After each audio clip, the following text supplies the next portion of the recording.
താമരശ്ശേരി കൊലപാതകത്തിൽ ഷഹബാസിനെ മർദ്ദിക്കാനായി ഉപയോഗിച്ച നഞ്ചക്ക് കണ്ടെടുത്തു. വിദ്യാർത്ഥികളിൽ ഒരാളുടെ വീട്ടിൽ നിന്നാണ് കണ്ടെടുത്തത്.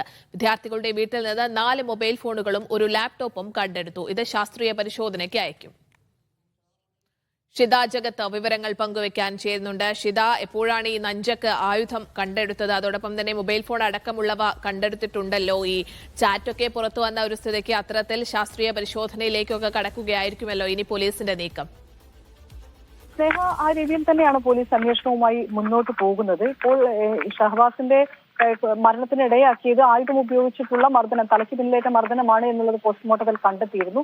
ഒപ്പം തന്നെ ഈ കുട്ടികളിൽ, ഈ പ്രതികളിൽ ഒരാൾ ഈ നഞ്ചക്ക് ഉപയോഗിച്ചുള്ള ഫോട്ടോ സാമൂഹ്യ മാധ്യമങ്ങളിൽ പോസ്റ്റ് ചെയ്യുന്നതിന്റെ തെളിവുകൾ കൂടെ പോലീസ് ലഭിക്കുകയും ചെയ്തിട്ടുണ്ട്. ആ സാഹചര്യത്തിലാണ് ഇന്ന് ഈ 5 പേരുടെയും വീടുകളിൽ പോലീസ് വ്യാപകമായി തന്നെ പരിശോധന നടത്തിയിരിക്കുന്നത്. ആ പരിശോധനയിലാണ് വിദ്യാർത്ഥികളിൽ ഒരാളുടെ വീട്ടിൽ നിന്നും ഈ നഞ്ചക്ക് കണ്ടെടുത്തിട്ടുള്ളത്. ഇത് ഉപയോഗിച്ചാണ് ഷഹബാസിനെ മർദ്ദിച്ചതെന്നാണ് പോലീസ് കരുതുന്നത്. അത്തരത്തിലുള്ള പരിശോധനകളിലേക്കൊക്കെ പോലീസ് കടക്കുകയാണ്.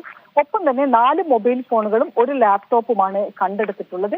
ഈ മൊബൈൽ ഫോണുകളും ലാപ്ടോപ്പും എന്ന് പറയുന്നത് ഈ വിദ്യാർത്ഥികൾ, ഈ 5 പേര് ഉപയോഗിച്ചിരുന്ന സംഗതികളാണ്. സാമൂഹ്യ മാധ്യമങ്ങളിൽ ഉപയോഗിക്കാനും ചാറ്റിനും ഒക്കെയായി ഉപയോഗിച്ചിരുന്ന ഉപകരണങ്ങൾ കൂടിയാണ്. അപ്പോൾ അതെല്ലാം തന്നെ ശാസ്ത്രീയമായുള്ള പരിശോധനയ്ക്ക് വിധേയമാക്കാനാണ് ഇപ്പോൾ പോലീസിന്റെ തീരുമാനം. കാരണം ഇതിൽ നിന്ന് കൂടുതൽ ഇങ്ങനെ ഒരു കൊലപാതകത്തിലേക്ക് എത്തിച്ചത് വിദ്യാർത്ഥികൾ തമ്മിലുള്ള ചാറ്റ് കഴിഞ്ഞ ദിവസങ്ങളിലൊക്കെ നമ്മൾ കണ്ടതാണ്. കാരണം അത്രയേറെ ഭീകരമായ രീതിയിൽ വിദ്യാർത്ഥികൾ ചെയ്യുന്നതാണോ എന്ന് ചോദിച്ചാൽ അങ്ങനെയല്ല. ഒരു കൊലവിളി പോലും നടത്തുന്ന രീതിയിലേക്കുള്ള ചാറ്റുകൾ ഉൾപ്പെടെ പുറത്തു വരികയും ചെയ്തിട്ടുണ്ട്. അപ്പോൾ അതിൽ കൂടുതൽ എന്തെങ്കിലും കാര്യങ്ങൾ ഉണ്ടോ എന്നതുൾപ്പെടെയുള്ളവ പോലീസ് പരിശോധിക്കും. അതിനുവേണ്ടിയാണ് ഇത് ശാസ്ത്രീയ പരിശോധനയ്ക്ക് ഈ ലാപ്ടോപ്പും ഫോണുകളും അയക്കാൻ പോലീസ് തീരുമാനിച്ചിട്ടുള്ളത്. അതിനൊപ്പം തന്നെ കുട്ടിയുടെ പിതാവ് ആരോപിച്ചിരുന്നത് ഈ പ്രതികളിൽ ഒരാളുടെ രക്ഷിതാവിന്റെ ഒരു സാന്നിധ്യം ആ സ്ഥലത്തുണ്ടായിരുന്നു, അവരുടെ സഹായം കൂടെ ലഭിച്ചിരുന്നു എന്നുള്ള ഒരു ആരോപണം അദ്ദേഹം ഉന്നയിച്ചിട്ടുണ്ട്. അതുമായി ബന്ധപ്പെട്ടുള്ള കാര്യങ്ങൾ കൂടെ പോലീസ് അന്വേഷണത്തിൽ ഉൾപ്പെടുത്തുകയും ചെയ്യുന്നുണ്ട്. അതായത് ഈ ഷഹബാസിന്റെ പിതാവ് പറയുന്നത് ഈ പ്രതികളെ പരീക്ഷ എഴുതാൻ സമ്മതിക്കരുത്, അതോടൊപ്പം തന്നെ ഇവരുടെ പ്രതികളുടെ രക്ഷിതാക്കളുടെ മുതിർന്നവരുടെ ഒക്കെ പങ്ക് ഇത്തരത്തിൽ ഈ മരണത്തിൽ ഉണ്ട്, അതൊക്കെ അന്വേഷിക്കണമെന്നാണല്ലോ. അത്തരത്തിൽ പോലീസിന്റെ അന്വേഷണം എങ്ങനെയായിരിക്കും? നിലവിൽ എല്ലാ പ്രതികളുടെയും വീട്ടിൽ ഈ പരിശോധന റെയ്ഡ് നടത്തിയിട്ടുണ്ടല്ലോ അല്ലേ പോലീസ്?